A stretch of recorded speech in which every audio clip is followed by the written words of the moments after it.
Hello class, welcome to my channel. आज का जो टॉपिक मैं आपको करवाने वाली हूँ वो है आपका कैबिनेट मिशन योजना 1946। ठीक है, आज का जो टॉपिक हमारा कैबिनेट मिशन योजना के बारे में रहेगा।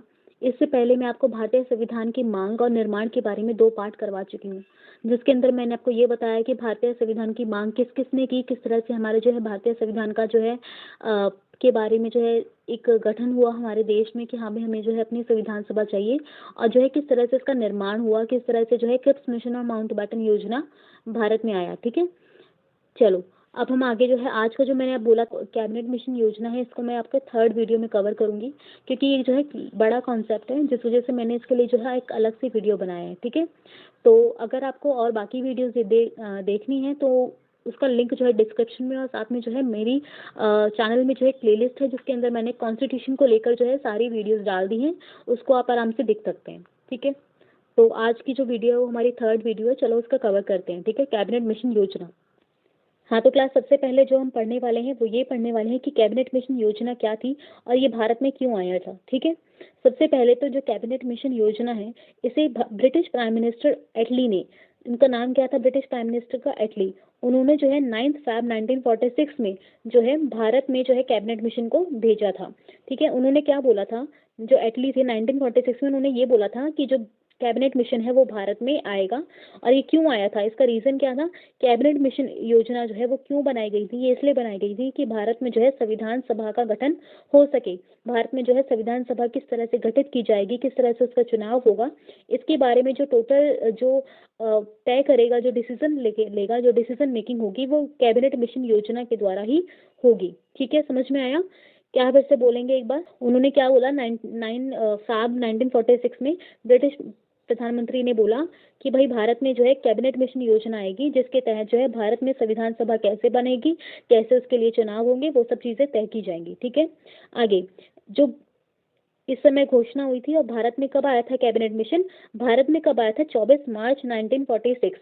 24 मार्च 1946 को जो है कैबिनेट मिशन भारत पहुंचा, जिसके अंदर जो है 3 सदस्य थे। ये 3 सदस्य के नाम आपको अच्छे से याद कर लेने हैं। 3 सदस्य कौन कौन से थे, स्टेफोर्ड क्रिप्स, पैथिक लॉरेंस और एवी अलेक्जेंडर। ठीक है, दोबारा स्टेफोर्ड क्रिप्स, पैथिक लॉरेंस और एवी अलेक्जेंडर, ये 3 जो लोग हैं वो भारत में आए थे, और इन्होंने जो है रिकमेंडेशन दी थी कि किस तरह से जो है भारतीय संविधान सभा का जो है निर्माण होगा। ठीक है, आगे हम बात कर लेते हैं इनके मेन फीचर्स की, कि कैबिनेट मिशन योजना जो है क्या इन्होंने क्या क्या रिकमेंडेशंस दिए जिसके अनुसार हमारे भारत का जो है संविधान बना। एक और चीज कि ये जो योजना है ये पूरी तरह से सफल हुई थी और इसको जो है एक्सेप्ट कर लिया गया था। ठीक है, ये जो योजना है, जैसे क्रिप्स मिशन जो था वो फेल हो गया था ना, क्रिप्स मिशन था और एक वेबल योजना थी जो मोस्टली फेल हो गए थे। ठीक है, लेकिन जो ये जो क्रिप्स मिशन है ये सफल हो गया था, इसको एक्सेप्ट कर लिया गया था और इसी के तहत जो है हमारे संविधान का निर्माण हुआ था। ठीक है, मतलब बना था। ठीक है, आगे हम बात करते हैं इसकी मेन फीचर्स की, मेन रिकमेंडेशंस क्या थी। सबसे पहला रिकमेंडेशन जो है इसका ये है कि इसने जो है पार्टीशन को जो है रिजेक्ट कर दिया है। क्या बोला इसने, कि इसने जो है पार्टीशन को पूरी तरह रिजेक्ट किया कर दिया है, कि भारत का जो है कोई भी विभाजन नहीं होगा। इन्होंने पहले चीज मना कर दी, जैसे क्रिप्स मिशन में मना करी गई थी ना, उसी तरह सेम इन्होंने भी जो है ये मना कर दिया था कि भारत का जो है विभाजन नहीं होगा, इंडिया का जो है पार्टीशन नहीं होगा। इसके अलावा इन्होंने ये भी बोला था कि भारत जो है, इंडिया जो है वो एक तरह का यूनियन बनेगा जिसमें प्रिंसली स्टेट्स और ब्रिटिश इंडिया दोनों शामिल होंगे। प्रिंसली स्टेट्स मतलब देशी रियासतें, और साथ में जो है ब्रिटिश भारत, इन दोनों का जो है जुड़ाव होगा, उन दोनों को जो है मिलाकर जो है यूनियन बनेगा, इंडियन यूनियन बनेगा, जिसके अंदर क्या क्या होंगे, प्रिंसली स्टेट्स होंगे और साथ में ब्रिटिश इंडिया होगा। समझ में आया आपको? पहली चीज तो अस्वीकार कर दिया, दूसरी चीज उन्होंने बोला कि भारतीय संघ बनेगा। चलो अब हम नेक्स्ट बात करते हैं इनकी नेक्स्ट रिकमेंडेशन क्या थी। अब हम बात कर लेते हैं नेक्स्ट रिकमेंडेशन के बारे में, कि उन्होंने जो है अगली सिफारिश क्या दी थी। नेक्स्ट रिकमेंडेशन में उन्होंने ये बताया कि किस तरह से जो है संविधान सभा में कितने सदस्य होंगे, कि जो संविधान सभा में जो है कितने सदस्य होंगे, किस तरह से उनका चुनाव होगा और कहाँ कहाँ से लिए जाएंगे। ठीक है, देखो सबसे पहले उन्होंने ये बोला कि जैसे टोटल सदस्य हैं, कुल सदस्य उनके कितने होंगे, हमारे 389, कितने होंगे 389। ठीक है, जिसमें से प्रिंसली स्टेट्स, मैंने अभी बताया था, उन्होंने ये भी बोला कि इंडियन जो यूनियन है उसके अंदर 2 चीजें होंगी, एक तो होगा हमारा प्रिंसली स्टेट्स और दूसरा जो होगा हमारा वो होगा ब्रिटिश इंडिया। ठीक है, इन दोनों को मिलाकर जो है इंडियन यूनियन बनेगा। तो वही चीज़ उन्होंने बोला कि जो संविधान सभा हमारी बनेगी उसके अंदर टोटल सदस्य होंगे 389 और इसके अंदर जो है ब्रिटिश इंडिया के जो मेंबर्स होंगे वो होंगे 296। ठीक है। और देशी रियासत अब जो कही जाती हैं, जो प्रिंसली स्टेट्स हैं, उनके जो मेंबर्स होंगे वो है हमारे 93। ठीक है। अब हम नेक्स्ट बात कर लेते हैं। ब्रिटिश इंडिया में भी जो है 2 पार्ट हैं। देखो, एक होगा हमारा चीफ कमिश्नरी क्षेत्र, मतलब चीफ कमिश्नरी प्रोविंस, और दूसरा होगा हमारा गवर्नर्स प्रोविंस। इसका क्या मतलब है? चीफ कमिश्नरी प्रोविंस का मतलब है जिन पर जो है डायरेक्ट ब्रिटिश इंडिया गवर्नमेंट का जो है अधिकार है। ठीक है। ये वो क्षेत्र हैं जो बहुत ज़्यादा डेवलप थे और यहाँ पर जो है ब्रिटिश शासन का जो है बहुत कंट्रोल था। दूसरा का है गवर्नर्स प्रोविंस। गवर्नर प्रोविंस जो गवर्नर जिन पर जो है गवर्नर्स का जो है बहुत ज़्यादा कंट्रोल था। ठीक है। गवर्नर का कंट्रोल था, इसमें जो है ब्रिटिश गवर्नमेंट का डायरेक्ट कंट्रोल था, इसमें गवर्नर का कंट्रोल था। ठीक है। तो जो चीफ कमिश्नरी क्षेत्र हैं वो क्या होंगे? वो होंगे हमारे 4। ठीक है। अब ये चारों का नाम ऐसे याद कर सकते हैं आप, ए से अजमेर, बी से बलूचिस्तान, सी से कुर्ग और डी से दिल्ली। ए से अजमेर, बी से बलूचिस्तान, सी से कुर्ग और डी से दिल्ली। ये 4 आपको कमिश्नरी क्षेत्र आराम से याद हो जाएंगे। ठीक है।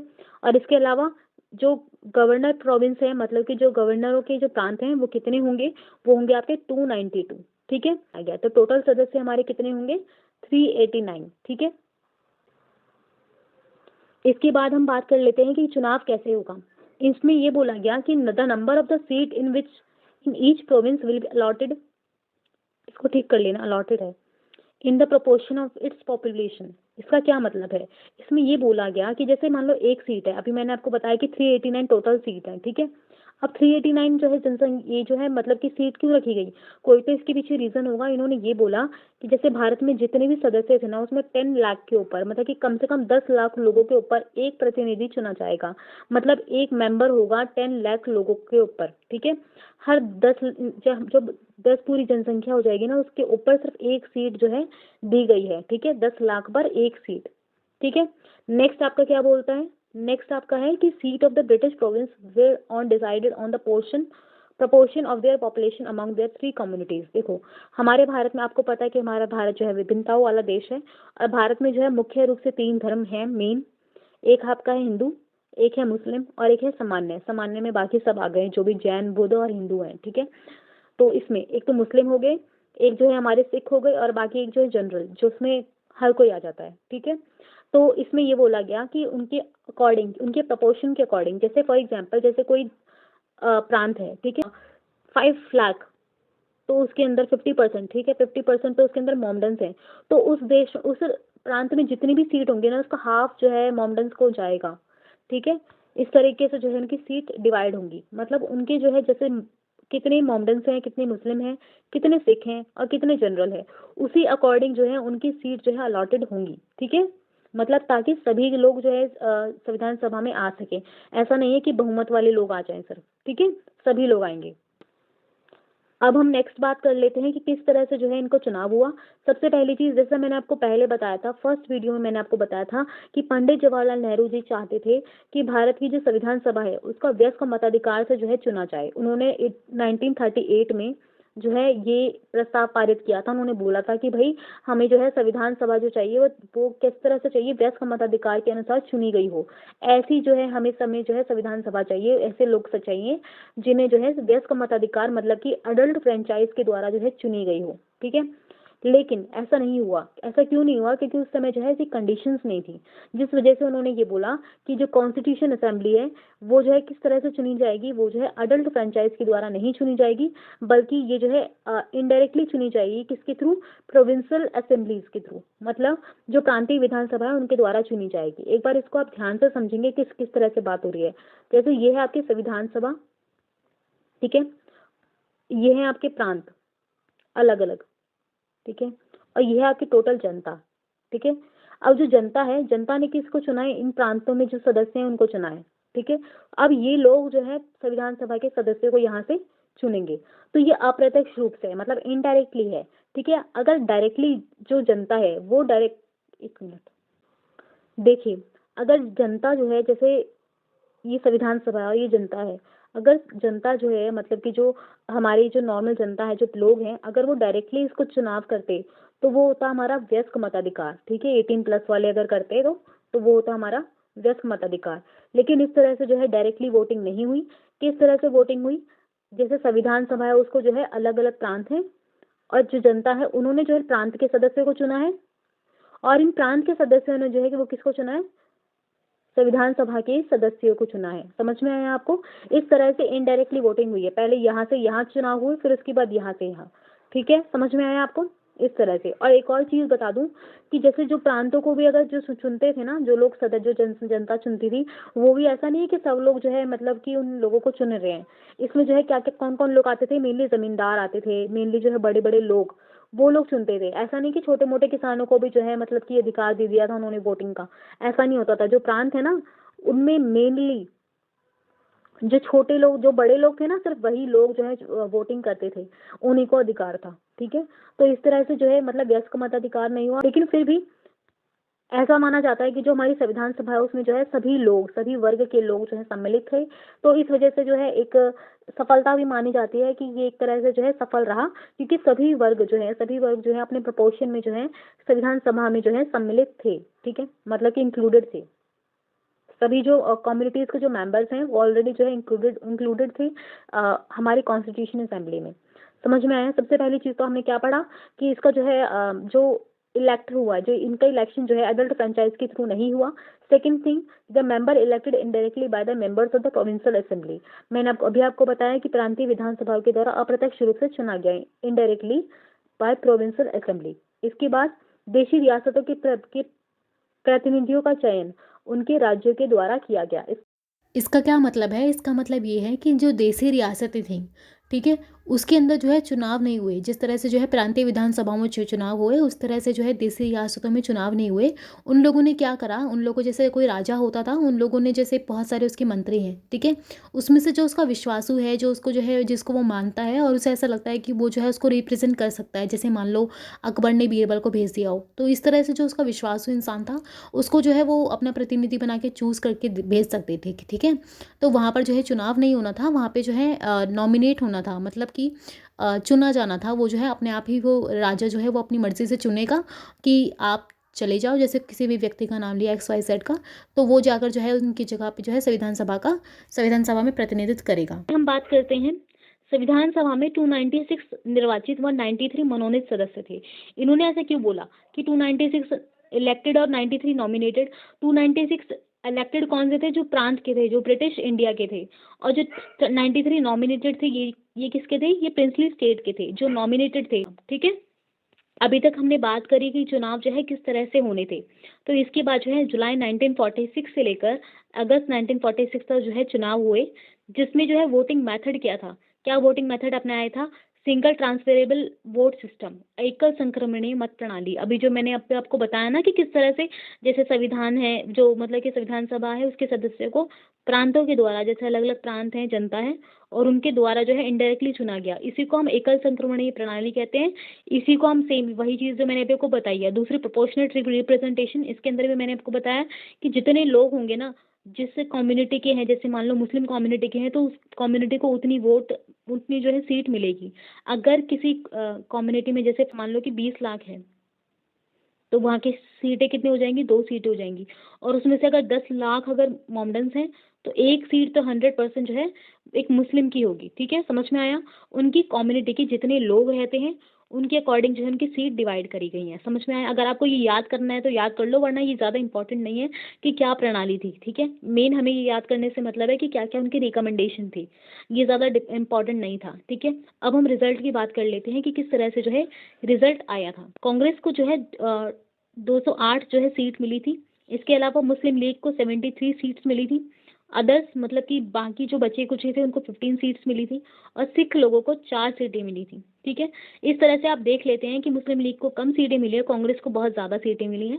आगे, देशी रियासत से विधानसभा का बहिष्कार किया गया। उन्होंने जो है बाइकआउट कर दिया। उन्होंने क्या बोला, जो प्रिंसली स्टेट्स हैं उन्होंने जो है बाइकआउट कर दिया, क्योंकि वो बाइकआउट क्यों नहीं करते? बल्कि देखो, कोई राजा है, अगर वो कह रहा है कि भाई भारत का संविधान बनने जा रहा है, तो फिर मैं क्या करता हूँ, मतलब कि मैं अपने यहाँ से लोग भेज देता हूँ, ताकि जो है वहाँ पर जो है संविधान बन जाए और फिर उसके बाद वो जो है मेरी शक्ति खत्म कर दें। तो राजाओं को क्या था, राजाओं को अपनी जो है जगह नहीं खोनी थी। तो राजाओं ने क्या किया, उन्होंने जो है बाइकआउट कर दिया कि भाई हम नहीं भेजेंगे और हमें जो है अपनी अलग से देशी रियासत चाहिए। ठीक है, उनका ये कहना था, इसलिए उन्होंने जो है बाइकआउट कर दिया था, क्योंकि कोई भी जो है अपनी पावर को, शक्ति को जो है ऐसे ही नहीं गंवाना चाहता। ठीक है, समझ में आया? अब हम बात कर लेते हैं आगे। देखो, मैंने अभी आपको बताया कि मुस्लिम लीग को कितनी सीटें मिली, 73 सीट्स मिली, और जो कांग्रेस है उसको कितनी सीट मिली, उसको मिली 208 सीटें। ठीक है, तो अब इसमें जो है, क्योंकि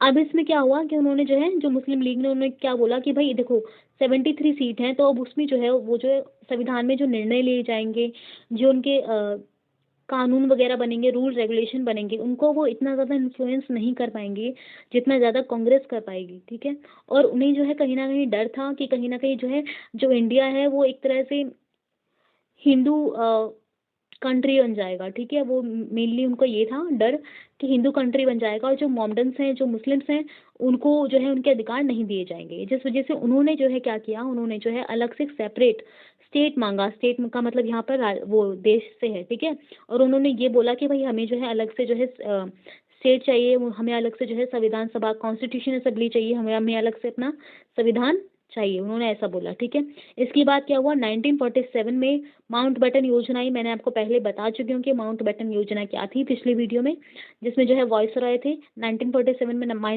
वायसरॉय माउंटबेटन, और साथ में पंडित जवाहरलाल नेहरू, मोहम्मद अली जिन्ना, इन सभी के जो है नेतृत्व में जो है माउंटबेटन योजना जो है लाई गई।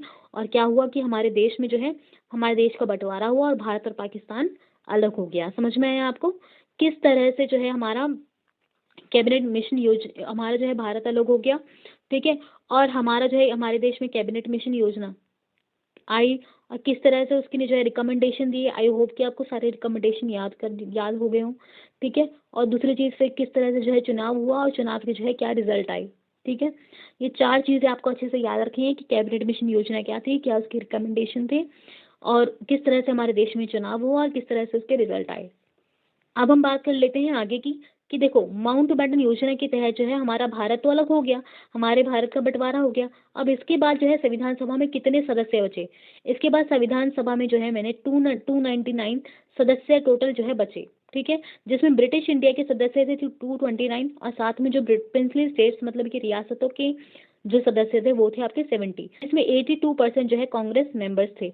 कांग्रेस के जो सदस्य थे वो कितने थे? 82%। समझ में आया आपको? तो क्लास, ये मेरी वीडियो थी। अगर आपको मेरी वीडियो अच्छी लगी हो तो please like, share and subscribe करें, और आप मेरे को एक इंस्टाग्राम पर भी जो है फॉलो कर सकते हैं, लर्नर पेज मेरे नाम से जो है मेरा अकाउंट है। और प्लीज़ अगर आपको मेरी वीडियो अच्छी लगी है तो please like, share and subscribe करें। Thank you.